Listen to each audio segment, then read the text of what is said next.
nibda biex nirringrazzja lis-sisters illi f'dina il-ġurnata tal-miliet laqgħuna għandhom għax ma naħsibx li stajna nażlu post isbaħ biex niċċelebraw il-miliet u nwaslu il-messaġġ tal-Vanġelu f'jum il-miliet għajr dan għal-post ta' tfal. Għaliex aħna soltu nagħmlu bambin tal-ġibs jew tal-kartapesta biex jirrepreżenta l-ġibru bambin. Jiena naħseb isbaħ mit-tfal veru li jirrappreżentaw il-ġibru bambin. Is-sister tgħidilna li hawnhekk miliet kuljum. Il-messaġġ tal-Vanġelu ta' nhar il-miliet anzi tal-qudiesa ta' nofs il-lejl tal-miliet illi ħafna minna diġà morna liha jgħid illi il-ferħ tal-miliet irid jasal għand kulħadd. Qiegħed inħabbrilkom ferħ kbir li jkun ferħ għall poplu kollu. Jew jolqot il-kulħadd dan il-ferħ jew kellha ma jkun ferħ xejn.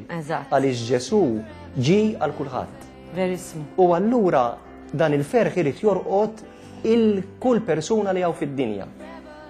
Anka li trabitana, anzi jekk jolqot il-kulħadd. Kemm aktar għandu jolqot it-trabitana. Issa, hawnhekk intom għandkom sfida, sister, nara jiena, illi dawn it-tfal li mhux qed jitrabbew f'ambjent ta' familja naturali jirċievu l-istess imħabba, anzi l-isfida hija mhux għalikom biss għal kulħadd, għas-soċjetà kollha. Illi intuhom aktar imħabba jista' jkun milli kieku jsibu ġo familja naturali. Għax huma għandhom dritt għaliha. Għaliex il-ferħ ta' Ġesu ġie għal kulħadd u l-ewwel għat-tfal. Għajdi xi ħaġa fuq hekk, kif tagħmlu intom? Aħna ovvjament l-ikbar priorità tagħna li naħdmu u nirsistu fuqha hija l-imħabba li nagħtu lit-tfal. It-tfal ovvjament jikbru bil-ħalib u bl-ikel u bin-nutriment li tihom. Imma jikbru iktar u isbaħ dejjem kuljum bl-imħabba.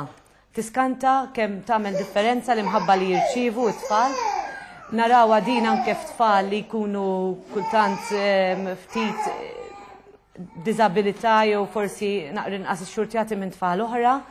Jiġu l-qudiem u jagħmlu progress kbir bl-imħabba kbira li jsibu mingħand persuna individwali dik li nħobbu nagħmlu aħna li kull soru toffri imħabba speċjali lil tifel jew tifla individwalment, nippruvaw nagħmluha dik. Isu jkun tiegħek. Eżatt, aħna ngħidu hekk ngħidu, aħna nużaw dik il-frażi di tiegħi pereżempju. Biex iktar tagħmel bonding magħha t-tarbija. Importanti ħafna li t-tfal. Ngħid li mhux tal-li jafukom it-tfal tal-li kif jarawkom wiċċhom jinbidel hekk. Kif jagħmlu meta jaraw il-ġenituri tagħhom.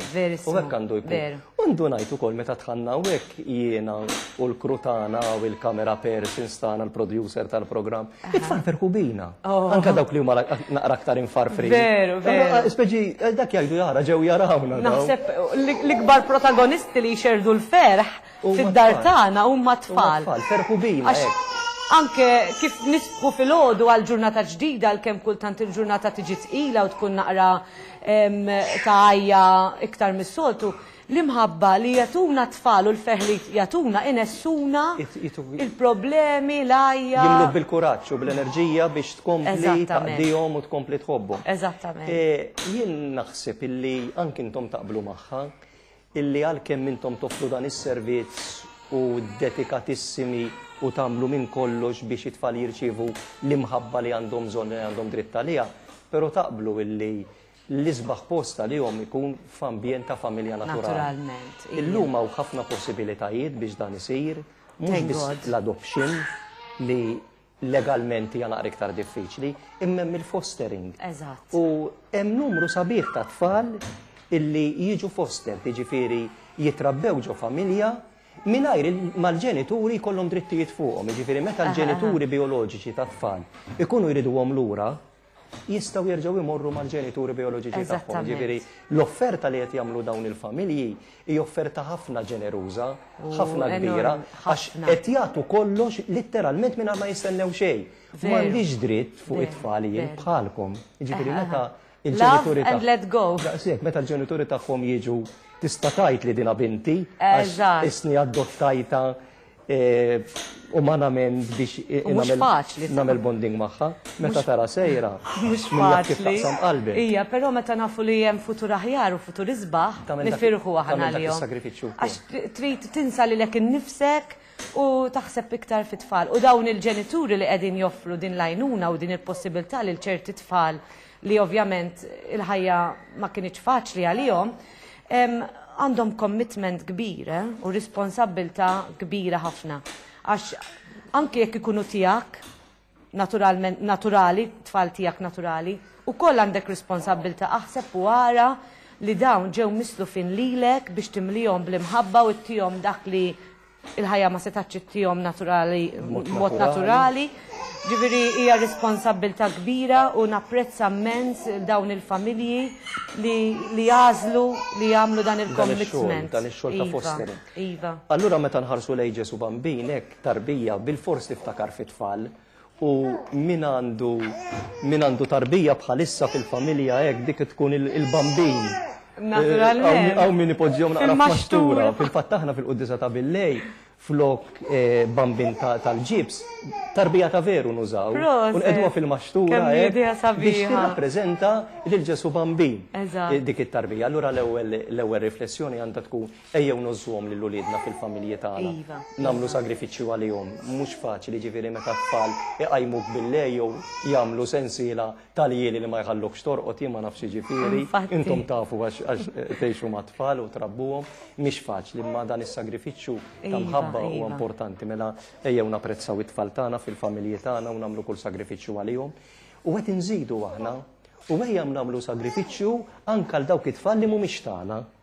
Proset. Ġifieri intom Proset. bħala sorijiet li Eżatt. qed tgħinu l-itfal Eżatt. u dawk il-familji li b'ġenerożità kbira joġobhom joffru is-servizz ta' fostering jiġifieri jilqgħu tarbija fih dan il-familja alla volja mhux tagħhom bioloġikament u jirabbuha isa waħda minn uliedhom li laqqas tinduna. Iva, u xi ħaġa oħra li xtaqt ngħid ukoll nagħmel appell għal familji u ġenituri li għandhom it-tfal biex jalmuhom japprezzaw id-don sabiħ li qed jgħixu ġo familja u anke meta jmorru l-iskola u jiltaqgħu ma' tfal oħra li ġejjin minn homes differenti għax aħna għandna tfal li jattendu l-iskejjel ma jeskluduhomx għax huma tfal tas-sister jew għax tfal li mhumiex fil-familja. Jinkluduhom u jalmuhom iħobbuhom. Hemmhekk verament qed tħobb il-Ġesu. U naħseb jiena tfal ma la jitalmuha. Le, le, Ġifieri jitalmu. it-tfal kif jgħidulhom il-kbar. Eżatt, ma la eżatt. jitalmuha. Mela l-appell tagħna l-ewwel nett nixtiequ f'dan il-jum sabiħ tal-miliet, il-miliet it-tajjeb il-kulħadd. Lilkom Ejjew ukoll. inħarsu lejn Ġesu bambin u napprezzaw it-tfal tagħna u nagħmlu minn kollox biex inħobbuhom ħalli jitrabbew f'dika il-imħabba u l-ferħ li Ġesu jrid li jasal għand kulħadd. Eżatt. Thank you.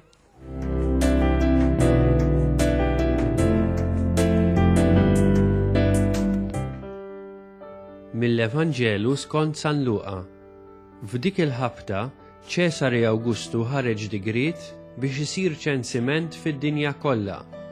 Dan kien l-ewwel ċensiment li sar meta Kirinu kien gvernatur tas-Sirja u kulħadd mar biex jinkiteb, kull wieħed fil-belt tiegħu. Giuseppi wkoll mar mill-Galilija, mill-belt ta' Nazaret, u tala l-Ludija fil-belt ta' David jisimha Betlem, għax hu kien mid-dar u l-familja ta' David, biex jinkiteb flimkien ma' Marija, l-arusa tiegħu li kienet ila. Ġara li meta kienu hemm, Marija l-ilha żmien biex teħles u wildet l-ewwel iben tagħha, fisqietu u medditu f'maxtura għax ma kienx hemm post għalihom fil-lukanda. F'dawk l-inħawi kien hemm xi rajja fir-raba' qassa mal-merħla tagħhom bil-lejl u derilhom anġlu tal-mulej. Il-glorja tal-mulej iddiet madwarhom u qabadhom biża' kbir. Iżda l-anġlu qalilhom: tifżawx għax araw hija tinħabbrilkom ferħ kbir, ferħ li se jkun għall-poplu kollu.